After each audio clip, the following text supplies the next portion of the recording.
तो last class में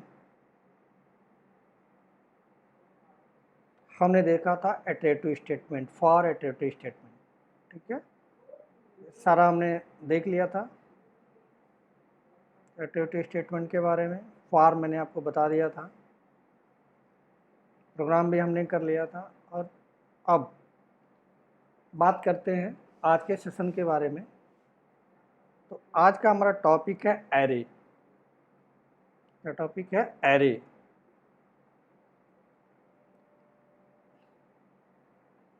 array इन apex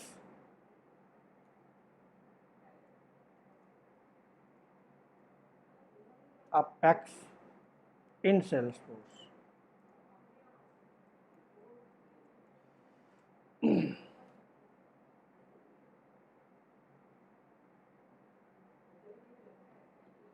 जो एरे का जो कॉन्सेप्ट है बहुत पुराना है, ऐसा नहीं है कि इसको सेल्सफोर्स में इस कॉन्सेप्ट को इंट्रोड्यूस किया गया। जितनी भी प्रोग्रामिंग लैंग्वेज होती हैं उनमें एरे का कॉन्सेप्ट होता है। जैसे अदर प्रोग्रामिंग लैंग्वेज में एरे का कॉन्सेप्ट होता है, बिल्कुल उसी तरह से सेल्सफोर्स के अंदर भी, सेल्सफोर्स के अंदर जो प्रोग्रामिंग लैंग्वेज अपेक्स, ठीक है, उस अपेक्स में भी एरे का कॉन्सेप्ट है। ठीक है, तो सबसे पहले बात आती है कि एरे को हम यूज क्यों करेंगे। अभी तक जितने भी प्रोग्राम हमने बनाए पिछले 18 क्लासेज में, उसमें एरे की ज़रूरत हमें नहीं पड़ी। ठीक है, अब एरे की क्या नीड है, पहले वो हमें समझना पड़ेगा कि एरे की ज़रूरत क्या है, एरे एक्चुअल में हम क्यों यूज करें और इससे हमें क्या फ़ायदा होने वाला है। वो हमें ज़्यादा पहले वो समझना होगा, फिर हम एक एक करके सारी चीज़ों को देख सकते हैं। तो एरे को समझने से पहले बिल्कुल एक छोटा सा कॉन्सेप्ट समझते हैं। अगर कोई वेरिएबल हम बनाते हैं, मीन्स हमने आपको वेरिएबल का डेफिनेशन भी बताया था, वेरिएबल का एग्जाम्पल भी हमने बहुत सारे कर रखे हैं। तो यहाँ पे अगर सिंपल सी हम बात करें तो हमारे पास एक वेरिएबल है जिसमें हम कोई वैल्यू रख सकते हैं। जैसे हमारे पास एक वेरिएबल है इंटीजर टाइप का।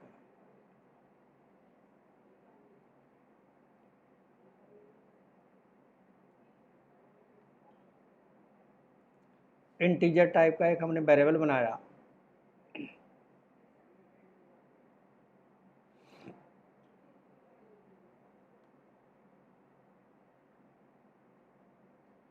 ठीक है, वेरिएबल का नाम रखा, मान लीजिए कोई एक ए रखा। ठीक है, तो मेमोरी में क्या होगा, इसका एक फिगर अगर हम बनाएं तो कुछ इस तरह से बनेगा। ठीक है, इसका नाम हो गया ए। इसको आप जनरल वे में कंटेनर भी बोलते हैं, वेरिएबल इज ए कंटेनर। यानी इसके अंदर क्या किया जा सकता है, एक वैल्यू रखी जा सकती है। किस टाइप का? इंटीजर टाइप का। हमने मान लिया एक वैल्यू यहाँ पे रख दिया। रखने के लिए असाइनमेंट ऑपरेटर होता है। ऐसे ऐसे रखने से क्या होगा, यहाँ पे एक वैल्यू आ जाएगी। इस तरह से एक वैल्यू हमारे पास, एंड इस कंटेनर में हमने क्या कर दिया, एक वैल्यू रख दिया 10 असाइनमेंट ऑपरेटर का यूज करके। असाइनमेंट ऑपरेटर का काम क्या है, राइट साइड की वैल्यू को क्या करता है, लेफ्ट साइड के वेरिएबल में डाल देता है। ये आप जानते हो पहले से। राइट साइड की वैल्यू को लेफ्ट साइड के वेरिएबल में क्या करता है, ये डाल देता है। ठीक है, हमने एक वेरिएबल बनाया, उसमें एक वैल्यू 10 उसमें असाइन कर दिया। ठीक है, अब जो अगर इस वेरिएबल ए में हम कोई और वैल्यू असाइन करना चाहें, जैसे हमने दोबारा से लिखा ए इक्वल टू, ठीक है, यहाँ पे वैल्यू का चेंज कर देते हैं, ए इक्वल टू हमने 20 दिया। ऐसे तो वेरिएबल में जब भी कोई प्रीवियस वैल्यू है, ये प्रीवियस वैल्यू है आपके पास, that is the previous value, 10 is the previous value of the A variable, 10 is the previous value of A variable. यानी पहले से ए नाम के कंटेनर में, या ये कहें कि ए नाम के वेरिएबल में 10 असाइन किया गया है, और दोबारा से अगर आप उससे वैल्यू असाइन करते हो, दोबारा से क्या करते हो, वैल्यू असाइन करते हो, यानी वैल्यू उस कंटेनर में, उस वेरिएबल में डालते हो, होगा क्या, जो पहले की वैल्यू है, जो पहले से 10 था, वो ओवरराइट हो जाएगा। यानी यहाँ पे फिगर में अगर हम बात करें तो कुछ इस तरह से ये जो वैल्यू है यहाँ से ख़त्म हो जाएगा, हट जाएगा, और इसके जगह पे रीअसाइन हो जाएगा दूसरी वैल्यू जिसको हमने 10 असाइन किया, कुछ इस तरह से 20। ठीक है, तो एग्जिस्टिंग जो वेरिएबल था, ए वेरिएबल था, उसमें हमने 10 असाइन किया था। अगर दोबारा से हम उसमें कोई वैल्यू असाइन कर रहे हैं, दोबारा से अगर हम कोई वैल्यू इसमें असाइन कर रहे हैं, तो होगा क्या, उसमें पहले वाली वैल्यू ओवरराइड हो जाएगी। यानी एक सिंपल वे में हम बात करें तो आप कह सकते हो कि वेरिएबल में सिर्फ एक सिंगल वेरिएबल, जो वेरिएबल होता है या जो कंटेनर होता है, उसमें सिर्फ और सिर्फ हम एक सिंगल वेरिएबल ही होल्ड करा सकते हैं। यानी variable can hold only single value at a time. ठीक है, यानी एक वेरिएबल में एक टाइम में एक सिंगल वैल्यू ही होल्ड कर सकता है। वेरिएबल की अपनी एक प्रॉपर्टी होती है। ठीक है, पहले ये नोट डाउन कर लेते हैं, फिर अपने अगले कॉन्सेप्ट पे आते हैं। ठीक है, तो अगर हम लिखना चाहें, की पॉइंट देना चाहें, तो क्या लिख सकते हैं, हम लिख सकते हैं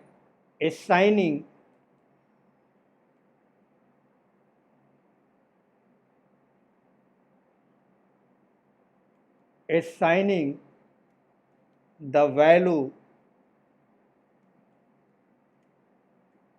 to an existing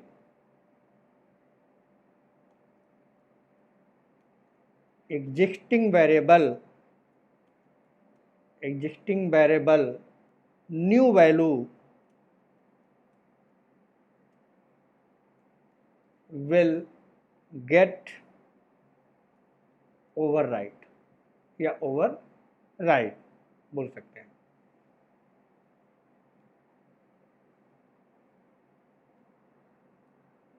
यानी किसी वेरिएबल में अगर आप पहले से कोई वैल्यू है और नया वैल्यू एक असाइन करते हैं, तो पहली वाली जो वैल्यू ओवरराइड हो जाएगी, उसमें नई वाली वैल्यू उस वेरिएबल में आ जाएगी, उस कंटेनर में आ गए। ये जो आपका फिगर है, ये रिप्रेजेंट कर रहा है।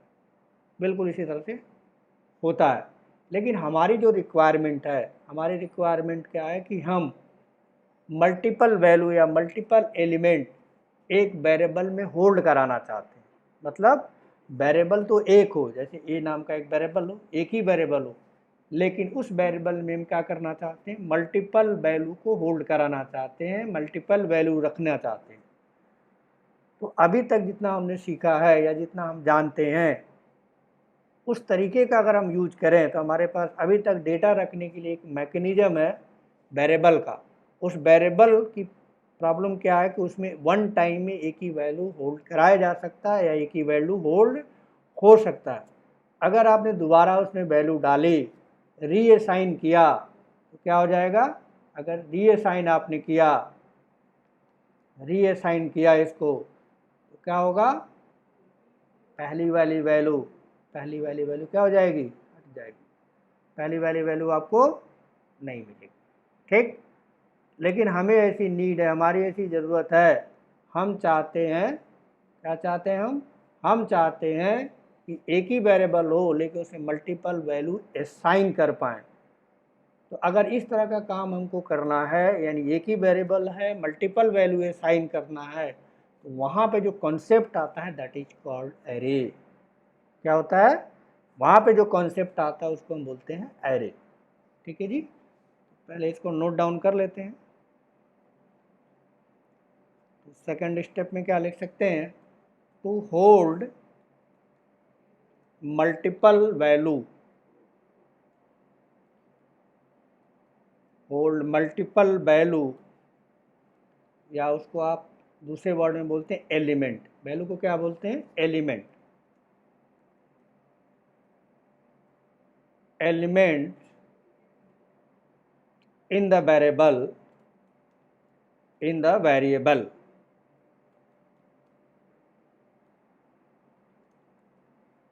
we have to use array,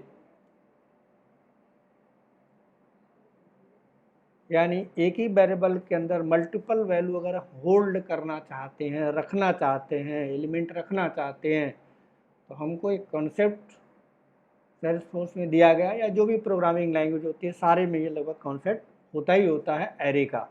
यानी एरे क्या करता है, वेरिएबल एक होगा लेकिन इसमें मल्टीपल वैल्यू आप होल्ड करा सकते हैं, मल्टीपल वैल्यू हम उसमें रख सकते हैं।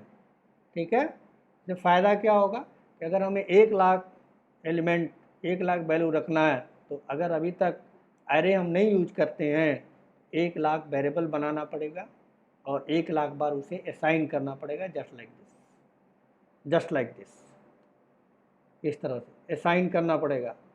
तो कोड हमारा क्या हो जाएगा, बहुत बड़ा हो जाएगा। और सेल्सफोर्स क्या कहता है, सेल्सफोर्स कहता है कि ऑप्टिमाइज्ड कोड लिखिए। यहाँ पे हमारे प्रोग्राम की साइज़ क्या हो जाएगी, बढ़ जाएगी। प्रोग्राम की साइज़ बढ़ने का मतलब कंपाइल टाइम बढ़ना, कंपाइल टाइम बढ़ने का मतलब एग्जीक्यूशन टाइम बढ़ना। ठीक है, जिससे हमारा एप्लीकेशन क्या चलेगा, स्लो चलेगा। तो हम चाहते हैं कि बहुत सारे डेटा को एक वेरिएबल में होल्ड करा पाएँ, एक वेरिएबल में रख पाएँ। ठीक है, तो वो एरे के थ्रू ही पॉसिबल है। इसके और भी ऑप्शंस हैं, लेकिन फ़िलहाल अभी हम बात कर रहे हैं एरे की। यानी एरे के अंदर हम डेटा को एक ही वेरिएबल में मल्टीपल डेटा को होल्ड करा सकते हैं, मल्टीपल एलिमेंट को होल्ड करा सकते हैं। ठीक है जी।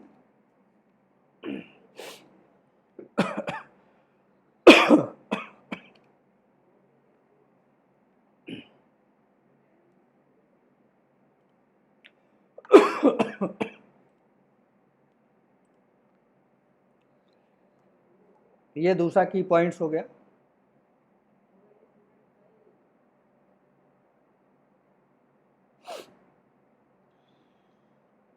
अब थर्ड की बात करें तो एरे क्या है, थर्ड की बात करते हैं। तो एरे में जो एलिमेंट रखे जाएंगे, जैसे वेरिएबल में जब आप एलिमेंट रखते हैं, वेरिएबल में कोई वैल्यू डालते हैं, तो जिस टाइप का वेरिएबल होता है, यानी इंटीजर टाइप का है तो आप इंटीजर कंटेनर बनाएंगे तो उसमें इंटीजर ही वैल्यू रखा जा सकता है। बिल्कुल यही कॉन्सेप्ट एरे के साथ अप्लाई होता है कि अगर एरे आपने इंटीजर टाइप का बनाया है तो उसमें इंटीजर वैल्यू ही होल्ड किया जा सकता है। अगर आपने उसको स्ट्रिंग टाइप का बनाया है तो उसमें स्ट्रिंग वैल्यू ही रखी जा सकती है। यानी जितना डेटा टाइप आपने पढ़ा है अभी तक, integer, float, character, double, string, ID, तो वो जो डेटा रखा जाएगा, जिस टाइप का आप एरे बनाओगे, यानी जिस टाइप का वो एरे होगा, जिस डेटा टाइप का वो एरे होगा, उसी तरह का ही आप उसमें एलिमेंट रख सकते हो। और इस चीज़ को टेक्निकली कहा जाता है होमोजीनियस एलिमेंट। यानी एरे में जो डेटा रखा जाएगा, होमोजीनियस, दो वर्ड होते हैं, एक होता है होमोजीनियस और एक होता है हेट्रोजीनियस। होमोजीनियस का मतलब होता है सिमिलर टाइप, होमोजीनियस का मतलब क्या होता है, सिमिलर टाइप के एलिमेंट। यानी इंटीजर टाइप के, अगर आपने इंटीजर टाइप का एरे बनाया है, इंटीजर टाइप का एरे बनाया है, तो इंटीजर टाइप की ही वैल्यू एरे होल्ड करेगा, यानी रखा जा सकता है। अगर आपने स्ट्रिंग टाइप का बनाया है तो एरे क्या होगा, स्ट्रिंग टाइप का ही वेरिएबल को होल्ड करेगा। ठीक है, अगर आपने फ्लोट टाइप का बनाया है तो फ्लोट टाइप का वेरिएबल ही, फ्लोट टाइप का ही वैल्यू उसमें होल्ड किया जा सकता है, और इसको कहा जाता है, टेक्निकल टर्म में इसको कहा जाता है होमोजीनियस एलिमेंट। होमोजीनियस एलिमेंट यानी सिमिलर टाइप का एलिमेंट। ठीक है, यहाँ पे नोट कर लेते हैं थर्ड की पॉइंट्स में। Array is a collection which holds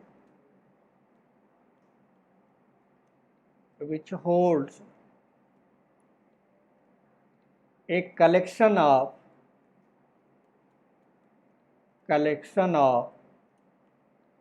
homogeneous homogeneous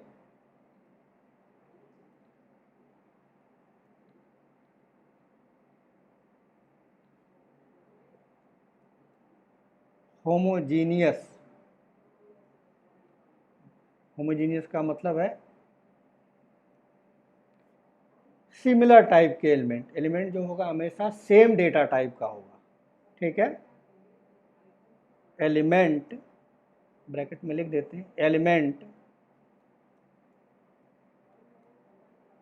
element of same data type, same data type, same data type, element बोलिए या फिर इसको वैल्यू बोलिए, एलिमेंट और वैल्यू, यानी जो भी आप डेटा इसमें रखेंगे, एरे में जो भी डेटा रखेंगे वो सिमिलर टाइप का होगा। यानी जो भी इंटीजर टाइप का आपने बनाया तो इंटीजर टाइप का, फ्लोट टाइप का बनाया तो फ्लोट टाइप का, स्ट्रिंग टाइप का बनाया तो स्ट्रिंग टाइप का आप डेटा रखेंगे, या अलाउ करता है, ठीक है, आप ये कह सकते हैं इसमें अलाउ करता है। दूसरी चीज़, नेक्स्ट की अगर हम बात करें, नेक्स्ट की पॉइंट्स की, यहाँ पे जो एरे होता है, जो एरे होता है, जो भी हम प्रैक्टिकली बना के देखेंगे, थ्योरेटिकली पर साथ में प्रैक्टिकली, जो एरे होता है वो array static memory allocation support करता है। अब स्टैटिक मेमोरी एलोकेशन का क्या मतलब है? स्टैटिक मेमोरी एलोकेशन का मतलब है कि अगर आप एरे की साइज आपने दे दिया 5, एरे की कितनी साइज दे दिया? आपने दे दिया एरे की साइज 5, तो इसका मतलब है कि हमेशा इस एरे में जो भी आप एरे बनाएंगे, इंटीजर का बनाएं, फ्लोट का बनाएं, स्ट्रिंग का बनाएं, आईडी का बनाएं, या जिस डेटा टाइप का एरे बनाएंगे उसमें हमेशा जो है 5 एलिमेंट ही रख सकते हैं। यानी जब प्रोग्राम लिखते समय आपको उसकी साइज देनी पड़ेगी। अगर आपने साइज एक बार दे दी 5, तो मैक्सिमम कितनी वैल्यू रख सकते हैं? 5 ही रख सकते हैं। यानी उसके लिए जो मेमोरी एलोकेट होगा, एरे जब बनेगा, इंटरनल बनेगा, तो उसके लिए जो स्पेस एलोकेट होगा वो स्पेस फिक्स होगा। यानी 5 के लिए अगर आपने बनाया, 5 एलिमेंट के लिए बनाया है, तो सिर्फ और सिर्फ 5 एलिमेंट ही रखा जा सकता है, 5 से ज़्यादा नहीं रख सकते। हाँ, 5 से कम रख सकते हैं आप, 1 रख सकते हैं, 2 रख सकते हैं, 3 रख सकते हैं, 4 रख सकते हैं, 5 भी रख सकते हैं, लेकिन उसमें 6 एलिमेंट नहीं रखा जाएगा। यानी एरे कहा जाता है कि एरे जो सपोर्ट करता है वो क्या करता है? स्टैटिक मेमोरी एलोकेशन सपोर्ट करता है। मीन्स जितना उसकी साइज आप देंगे, जितना एलिमेंट आपको रखना है, अगर 5 रखना है तो 5 साइज देंगे, तो मैक्सिमम उसमें एलिमेंट या वैल्यू रखेंगे वो 5 ही रख पाएंगे। 5 से ज़्यादा रखेंगे तो फिर एक्सेप्शन आ जाएगा, एरर आ जाएगा, ठीक है। तो नोट डाउन कर लेते हैं इसको भी। एरे सपोर्ट्स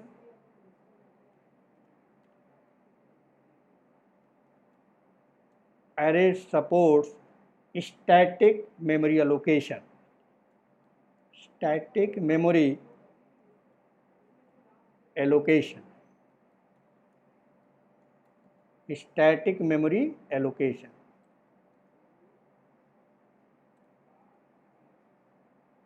आई थिंक आपको बात समझ में आ गई होगी स्टैटिक मेमोरी एलोकेशन का क्या मीनिंग है।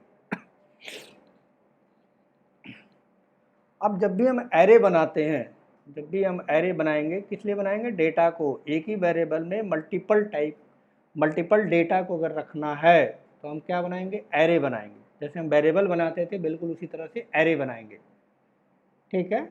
तो जब हम एरे बनाएंगे तो एरे की जो साइज है, साइज तो मैंने आपको बताया कि स्टैटिक मेमोरी लोकेशन है, जो एरे की साइज है वो आपको देनी पड़ेगी, इंडिकेट करना पड़ेगा कि कितना उसमें डेटा स्टोर होगा।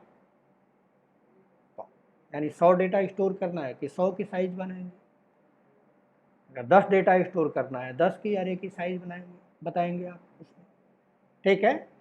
तो एरे की साइज क्या करेंगे? एरे की साइज आपको बतानी पड़ेगी, इंडिकेट करनी पड़ेगी कि उसमें कितना एलिमेंट जाएगा या कितना वैल्यू आप स्टोर उसमें कराना चाहते हैं, ठीक।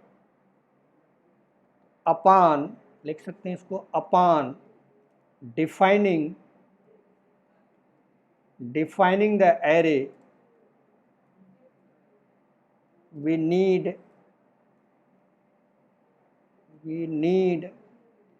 to specify specify the size of an array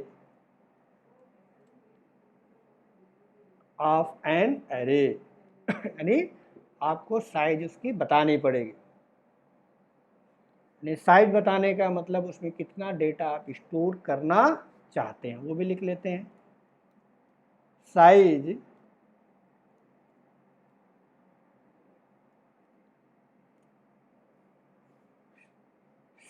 will indicate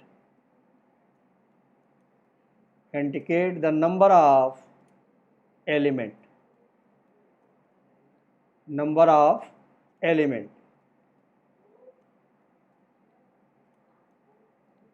can be stored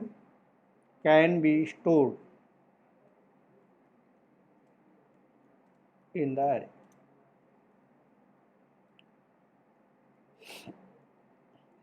यानी साइज ये बताता है कि कितना आप उसमें डेटा स्टोर करेंगे।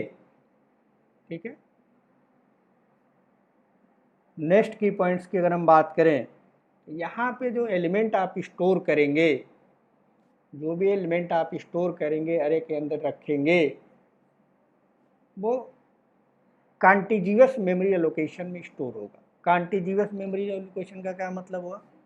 कॉन्टिग्यूअस मेमोरी एलोकेशन के बाद क्या मतलब है, एक के बाद अगर पहला एलिमेंट यहाँ पे रखा गया है, 1 यहाँ है, तो उसके ठीक बगल में दूसरा होगा, ठीक बगल में तीसरा होगा, ठीक बगल में चौथा होगा, यानी 1 by 1। ठीक है, यानी सिक्वेंसली आप उसको कह सकते हैं।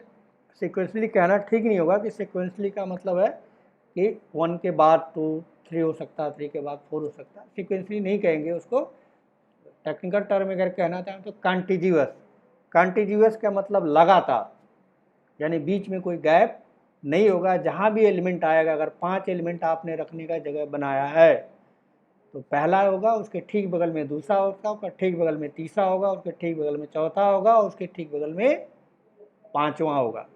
इसलिए एरे जो डेटा स्टोर करता है बाय डिफ़ॉल्ट, इसमें प्रोग्रामर का कोई रोल नहीं है, बाय डिफ़ॉल्ट जो डेटा स्टोर करता है वो करता है कॉन्टिग्यूअस मेमोरी लोकेशन में, यानी 1 by 1 आप कह सकते हैं कि एक के बाद दूसरा, दूसरे के बाद तीसरा, तीसरे के बाद चौथा, चौथे के बाद पांचवा, अगर 5 एलिमेंट की हम बात कर रहे हैं तो। ठीक है जी, वो भी नोट कर लेते हैं।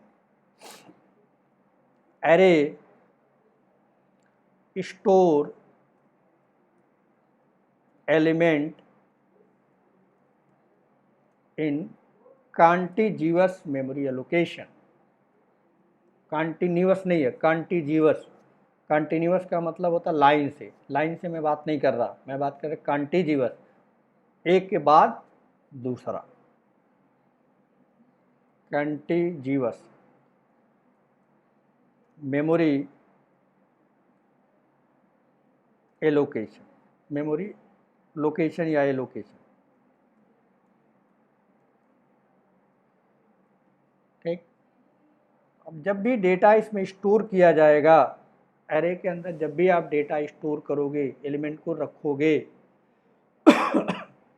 ठीक है, तो उसकी अपनी एक पोजीशन होती है जिसको बोला जाता है इंडेक्स पोजीशन। अभी एक फिगर के थ्रू समझेंगे कि इंडेक्स क्या होता है, इंडेक्स पोजीशन क्या होती है। तो जब भी आप डेटा उसमें रखोगे, पहला डेटा रखोगे, तो वो आपके लिए पहला डेटा का मतलब है कि फर्स्ट नंबर, दूसरा रखोगे तो आपके लिए दूसरा है, एज ए प्रोग्रामर के लिए दूसरा है। लेकिन प्रोग्रामिंग में जो भी डेटा आप रखोगे, कॉन्टिग्यूअस मेमोरी लोकेशन में डेटा रखा जाएगा, तो जो भी डेटा रखा जाएगा उसकी एक नंबरिंग हो जाएगी। यानी पहला डेटा जहाँ रखा जाएगा वो उसका नंबरिंग 0 से शुरू करेगा। हम जनरली क्या करते हैं, हम जनरली 1 से काउंट करते हैं किसी भी चीज़ को। लेकिन यहाँ पे जब प्रोग्राम में डेटा रखा जाएगा, एरे में डेटा रखा जाएगा, तो वहाँ पे जो उसकी स्टार्टिंग पॉइंट्स होगी उसको हम बोलेंगे इंडेक्स, और पहला जो एलिमेंट होगा, पहली जो वैल्यू होगी वो 0 लोकेशन पे रखी जाएगी। यानी इंडेक्स 0 पे पहला होगा, इंडेक्स 1 पे दूसरा होगा, इंडेक्स 2 पे तीसरा होगा, इंडेक्स 3 पे चौथा होगा, इंडेक्स 4 पे पांचवा होगा, अगर 5 एलिमेंट की हम बात कर रहे हैं।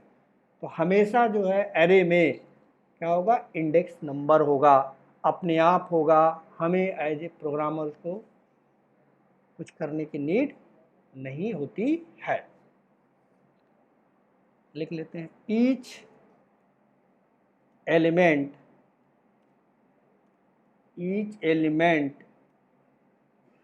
inside the array will be identified by using index,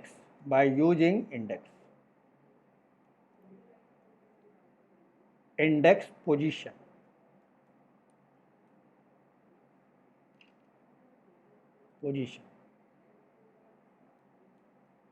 index position will start with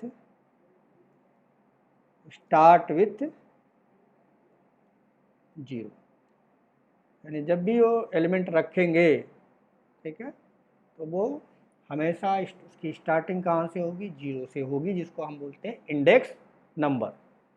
ये रहा थ्योरेटिकल एरे होता क्या। तो मैंने पहला की पॉइंट्स बताया कि एरे जो है, अगर मल्टीपल एलिमेंट हमें रखना है एक वेरिएबल के अंदर, तो नॉर्मल में हम जब वेरिएबल बनाते हैं, तो कोई वेरिएबल बनाते हैं तो हम अगर उसमें वैल्यू रखते हैं, तो अगर दूसरी वैल्यू रखते हैं, इस तरह से दूसरी वैल्यू रखते हैं, तो क्या होता है, वो ओवरराइड हो जाता है।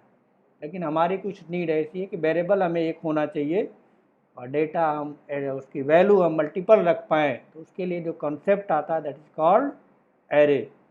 यानी अगर एक ही वेरिएबल में मल्टीपल वैल्यू हमें रखनी है, मल्टीपल एलिमेंट रखना है, तो हम यूज क्या करेंगे, एरे का कॉन्सेप्ट।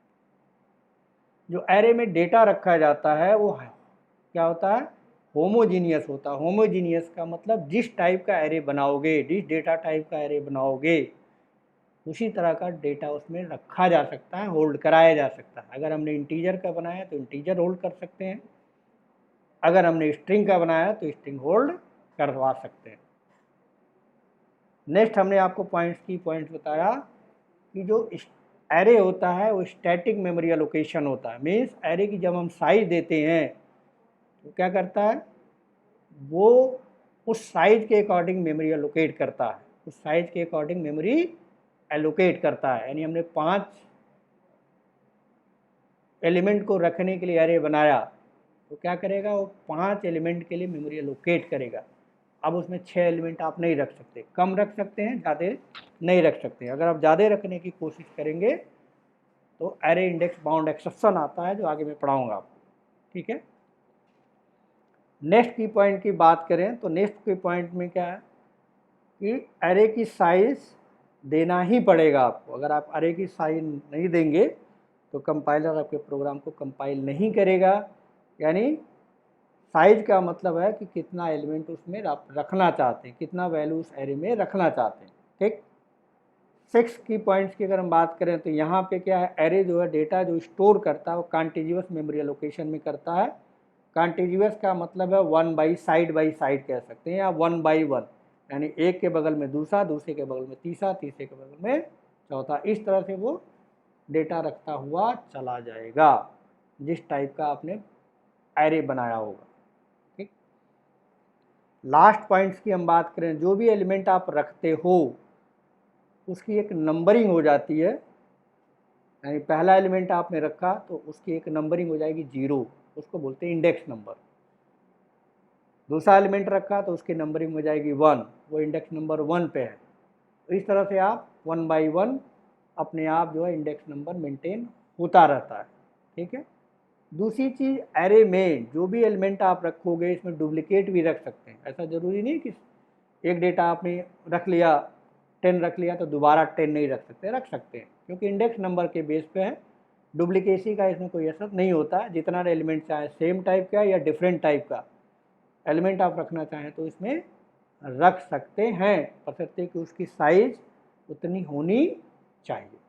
तो ये की पॉइंट, बिल्कुल सिंपल सा की पॉइंट्स रहा कि एरे एक्चुअल में क्या होता है, व्हाट इज एरे, एरे का क्या मतलब होता है, एरे किस लिए यूज करते हैं, ठीक है, इसकी ज़रूरत क्या है, और उसका इंडेक्स नंबर अपने आप जनरेट होता है, कंटिन्यूअस मेमोरी एलोकेशन में मेंटेन करता है।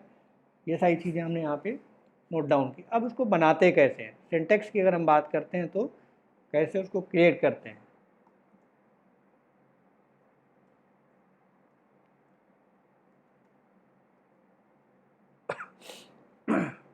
ठीक है, तो सबसे पहले जैसे वेरिएबल आप बनाते हो,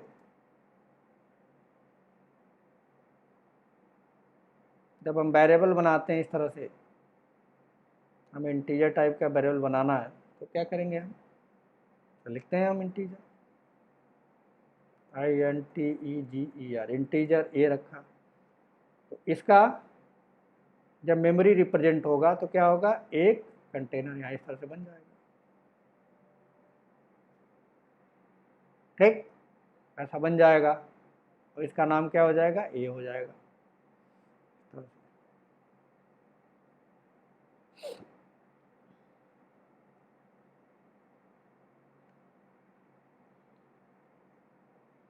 ठीक है जी।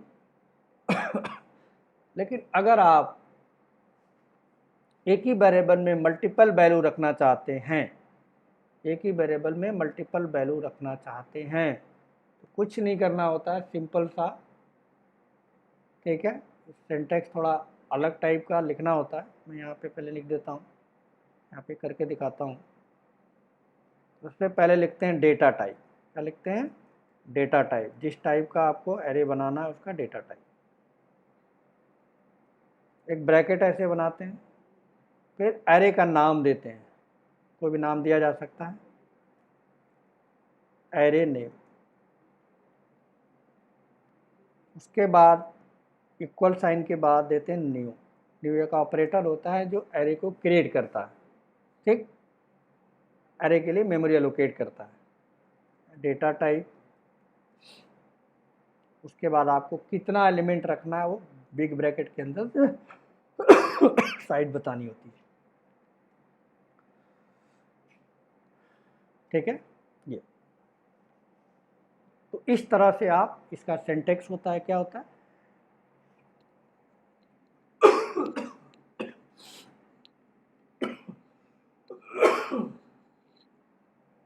डेटा टाइप लिखते हैं, फिर एक बिग ब्रैकेट लगाते हैं, जो भी आप एरे का नाम देना वो नाम देते हैं, न्यू ऑपरेटर, डेटा टाइप, और कितना एलिमेंट आप रखना चाहते हैं साइड में बताते हैं। एग्जाम्पल की बात करते हैं,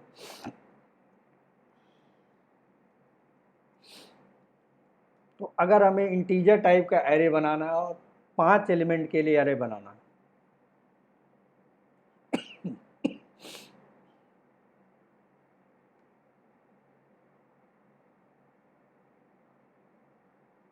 ठीक है, हम बना सकते हैं। कैसे,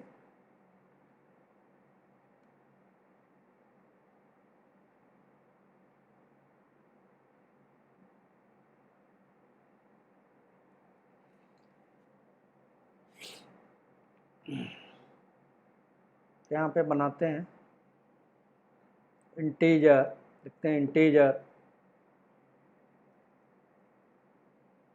इंटीजर, जो फिर सिंटैक्स हो गया, ठीक है, ए इक्वल टू न्यू इंटीजर, ये हो गया आपका सिंटैक्स। यानी हमने डेटा टाइप लिखा, एक ब्रैकेट लगाया, बिग ब्रैकेट लगाया, ओपन किया, ए, एरे का नाम बताया, न्यू इंटीजर बताया, और फिर आपको यहाँ पे साइज बताना होगा 5, मान लो 5 साइज का हम बनाना चाहते हैं। ऐसे अगर आप करते हैं तो एक्चुअल में मेमोरी में होता क्या है, इस तरह का एक एरिया बन जाता है जो 5 पार्ट में डिवाइड हो जाता है, 1, 2,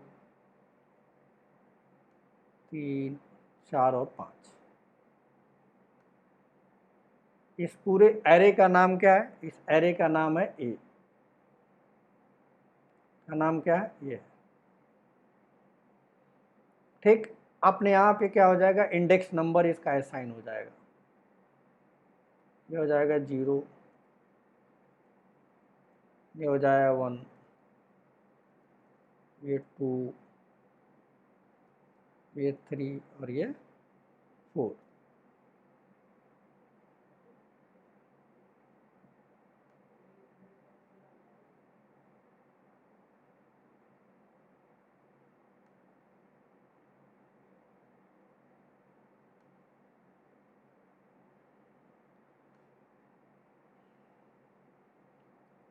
ये 1 2 3 4 जो है, इसको हम एक नाम देते हैं, दैट इज कॉल्ड इंडेक्स। क्या कहते हैं? इंडेक्स। यानी 0 क्या है? एक इंडेक्स है। 1 क्या है? एक इंडेक्स है। 2 क्या है? एक इंडेक्स है। तो जैसे ये एरे बनता है, ठीक है, इसमें एक डिफ़ॉल्ट वैल्यू आ जाती है। क्या आ जाती है उसके अंदर? डिफ़ॉल्ट वैल्यू आ जाती है। डिफ़ॉल्ट वैल्यू आ जाती है, तो डिफ़ॉल्ट वैल्यू आप यहाँ पे क्या होगी? नल होगी। नल।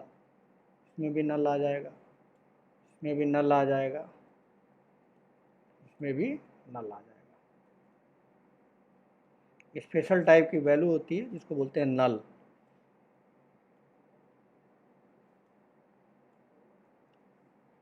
इसी तरह से अगर आप स्ट्रिंग का बनाना चाहें तो स्ट्रिंग का भी बना सकते हैं।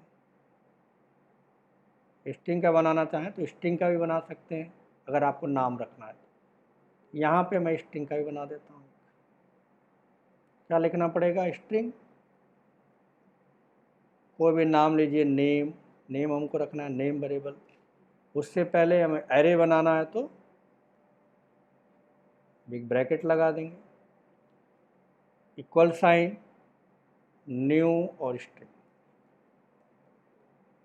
साइज बता दीजिए, मान लीजिए साइज आपने 5 ही रखा। इसका मतलब इसमें कितना डेटा होल्ड करेगा? डेटा होल्ड करेगा 5। It will hold 5 string element. ठीक है। इस तरह से यहाँ पे अगर हम बात करें तो इसमें कितना डाटा होल्ड करेगा? 5। इसमें भी होल्ड करेगा। It will hold 5 integer element, या बोलिए उसको वैल्यू। वैल्यू बोलिए या एलिमेंट। यहाँ पे 3 5। ठीक है। बिल्कुल इसी तरह से बनेगा ये।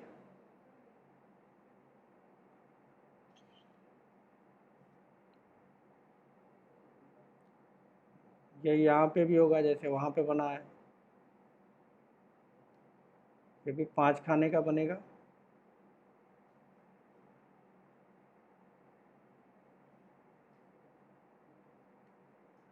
1 2 3 हो गया, 4 हो गया और 5।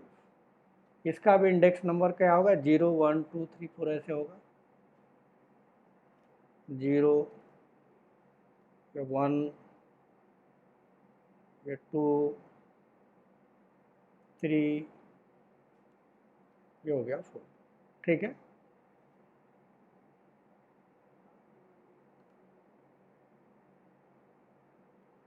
और इसमें भी बाय डिफ़ॉल्ट वैल्यू क्या आ जाएगी?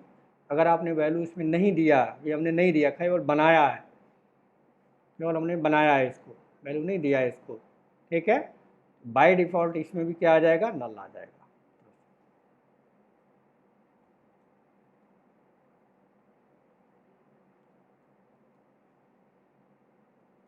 नल।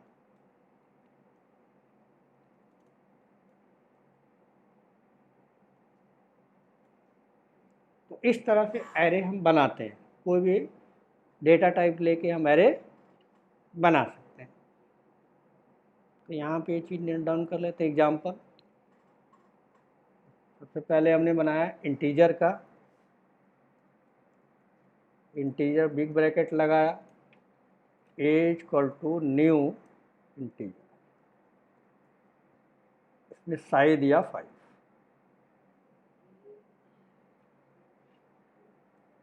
यहाँ कमेंट में लिख देता हूँ, इसका मतलब ये 5 इंटीजर एलिमेंट को होल्ड करेगा। It will hold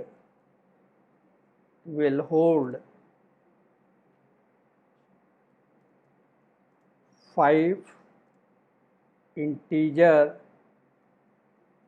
element. ठीक है। उस तरह से अगर हम स्ट्रिंग का बनाए हैं तो स्ट्रिंग का भी बना सकते हैं। स्ट्रिंग एरे बी बना लिया, न्यू स्ट्रिंग, साइज बता दिया 5, 10, जो भी आपको साइज लगता है वो बना सकते हैं। बिल्कुल यहाँ पे भी यही कॉन्सेप्ट है। It will hold 5 string element. ठीक है। इस तरह से आपके पास एक डेटा टाइप होता है आईडी। आईडी का अगर आप बनाना चाहें तो आईडी का भी बना सकते हैं, किसी भी डेटा टाइप का बना सकते हैं। मैं एक यहाँ पे एग्जांपल है, तो आईडी एरे बना दिया। ठीक है, नाम दे दिया रिकॉर्ड आईडी। रिकॉर्ड आईडी को हमें रखना है, ठीक, न्यू और आईडी, और साइज अब बता दीजिए, 10 बता दिया आपने, और सेमीकोलन। क्या मीनिंग है? ये 10 आईडी को होल्ड करेगा। ये जो एरे है 10 आईडी को, रिकॉर्ड आईडी को रख सकता है, रिकॉर्ड की वैल्यू को रख सकता है।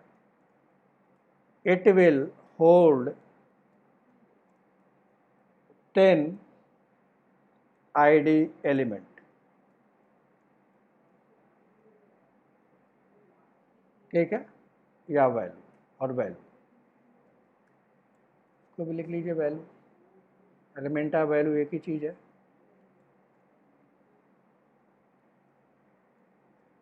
ठीक है, ये हो गया आपका सिंपल सा बनाने का तरीका। ठीक, अब प्रैक्टिकली इसको करके एक बार देखते हैं, करके इसको देखते हैं कि कैसे ये काम करता है। यहाँ अपने आर्ग में आ गए। सबसे पहले आप जाओगे यहाँ डेवलपर कंसोल में,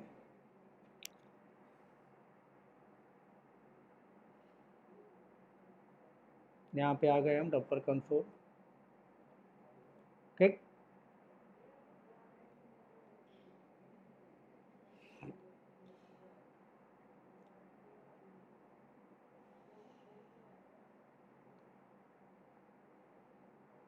तो हमने प्रोग्राम को यहाँ हटा देते हैं।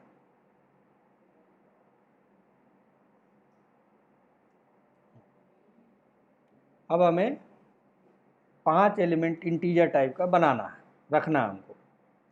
ठीक है, तो पहले हमने जो फिगर आपको बनाया था यहाँ पे,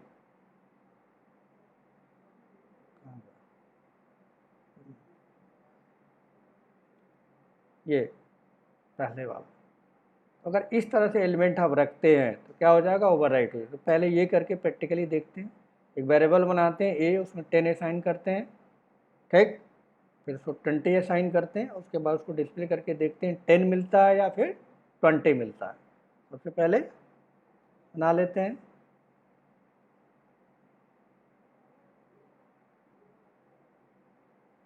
ये आ गए हम अपने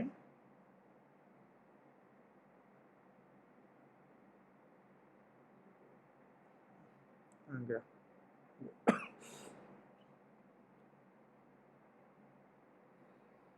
डन हो गया। यहाँ पे जाके एनॉमनस विंडो में चलते हैं। फिलहाल हमें क्लास आपको नहीं बताई है, इसलिए जब तक क्लास हम नहीं पढ़ा लेंगे या ऑब्जेक्ट मेथड नहीं पढ़ा लेंगे तब तक आपको एनॉमनस विंडो में ही सारा कोड लिखना होगा। ठीक है, यहाँ पे हमने इंटीजर वेरिएबल लिया, इंटीजर ए वेरिएबल बना दिया, इसमें एक वैल्यू असाइन कर दी ए इक्वल टू 10।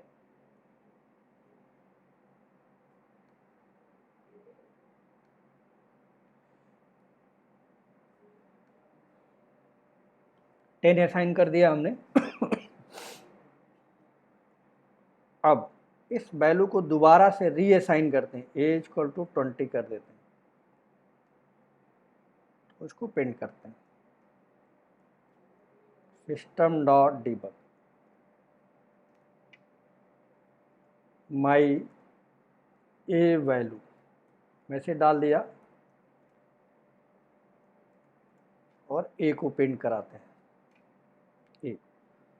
तो यहाँ पे आप देखें पहली बार आपको इसमें वैल्यू नहीं है, वेरिएबल हमने बनाया 10 डाल दिया तो 10 असाइन हुआ।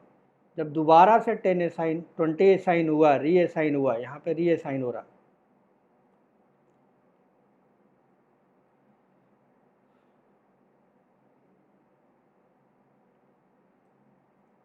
रीअसाइन हो रहा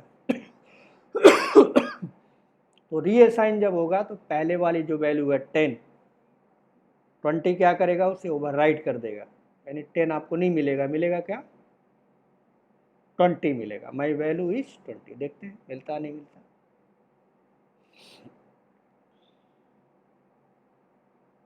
डिबग ओनली पे यहाँ पे वैल्यू क्या मिला, माई ए वैल्यू इज 20।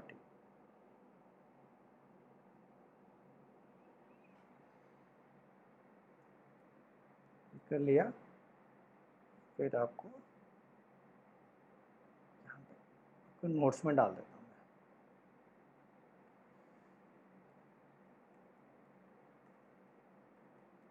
क्लास कोड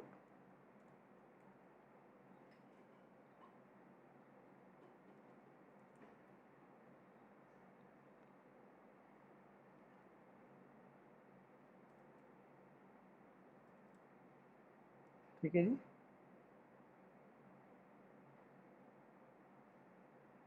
यानी आउटपुट क्या मिलेगा 20।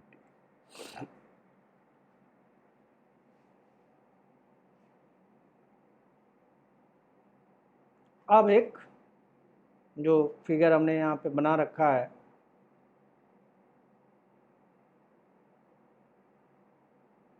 फिर जाके आप देखेंगे ये वाला काम हो गया, यानी ओवरराइट हो गया। अब आते हैं हम एरे बनाने में। एरे इंटीजर टाइप का एरे बनाते हैं 5 एलिमेंट को रखने के लिए, ठीक, 5 एलिमेंट को रखने के लिए। तो एरे बनाने के लिए इंटीजर टाइप का है, यहाँ पे आप ब्रैकेट लगा दो, ठीक, इक्वल साइन न्यू इंटीजर, यहाँ पे साइज हमें देना है 5।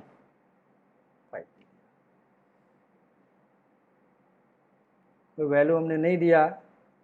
अब इस एरे को अगर हम प्रिंट करें, ठीक है, तो क्या होगा, इस एरे को अगर हम प्रिंट करेंगे तो इंटरनली जो मेमोरी में है इस तरह का बनेगा, हमारा इस तरह से है, ये इस तरह से बनेगा, और इसमें डिफ़ॉल्ट वैल्यू हर इंडेक्स पे क्या हो जाएगी, डिफ़ॉल्ट वैल्यू आ जाएगी, 0 पे नल, 1 पे, 2 पे, 3 पे, 4 पे। अगर 5 साइज हमने बनाया है तो हर इंडेक्स पे जो डिफ़ॉल्ट वैल्यू है वो नल आ जाएगी, कोई भी डेटा टाइप हो। आप इसके साथ भी अगर ऐसा करेंगे, स्ट्रिंग भी आप बनाएंगे तो स्ट्रिंग के साथ भी ऐसा होगा, और इंटीजर भी बनाएंगे तो इंटीजर के साथ भी ऐसा ही होगा, ठीक है। तो करके देखते हैं ज़रा। हमने यहाँ बना लिया है इंटीजर टाइप का, ठीक, 5 एलिमेंट को रखने के लिए, 5 एलिमेंट को रखने के लिए, ठीक। और माई एरे वैल्यू मैसेज बदल देता हूँ, माई एरे वैल्यू एक्सिक्यूट कराते हैं एक्सिक्यूट बटन से, डिबग ओनली, यहाँ पे देखिए जब हमने प्रिंट किया तो ब्रैकेट के अंदर क्या आया, नल पहला, 2, 3, 4, 5। यानी बाय डिफ़ॉल्ट एरे में क्या होता है, अगर कोई वैल्यू आप असाइन नहीं करते हो तो बाय डिफ़ॉल्ट उसमें क्या होता है, नल होता है। बाय डिफ़ॉल्ट उसमें क्या होता है, नल होता है। पे कॉपी किया हमने,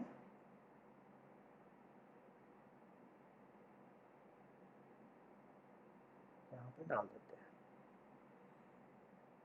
यहाँ पे एक नोट्स लिख सकते हैं,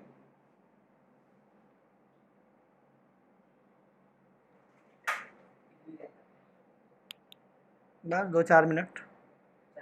ठीक है, ठीक है, 4 मिनट, 4 से 5 मिनट, ठीक है। तो note, if we if we cannot assign the value in array, then that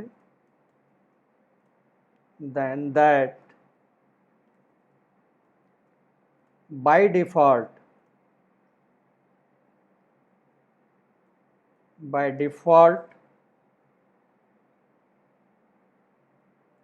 null value assign in each index जब भी कोई वैल्यू आप असाइन करते हैं, कोई वेरिएबल बनाते हैं, सॉरी असाइन करना मतलब वेरिएबल बनाते हैं, कोई एरे बनाते हैं, ठीक है, और उसमें वैल्यू नहीं देते हैं, तो बाय डिफ़ॉल्ट क्या आता है, उसमें नल आता है अपने आप। चाहे आप एरे का, इंटीजर का बनाएं, स्ट्रिंग का बनाएं, किसी भी डेटा टाइप का बनाएं। एक यहाँ से हम स्ट्रिंग का बना के भी देख लेते हैं, कुछ नहीं करना है, स्ट्रिंग कर देना है, स्ट्रिंग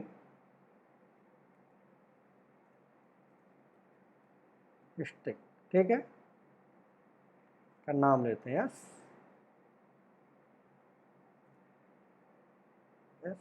ठीक है, एक्सपोर्ट करते हैं।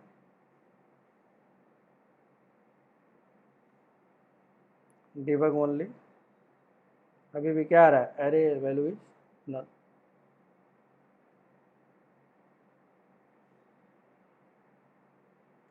इसको भी ले लेते हैं,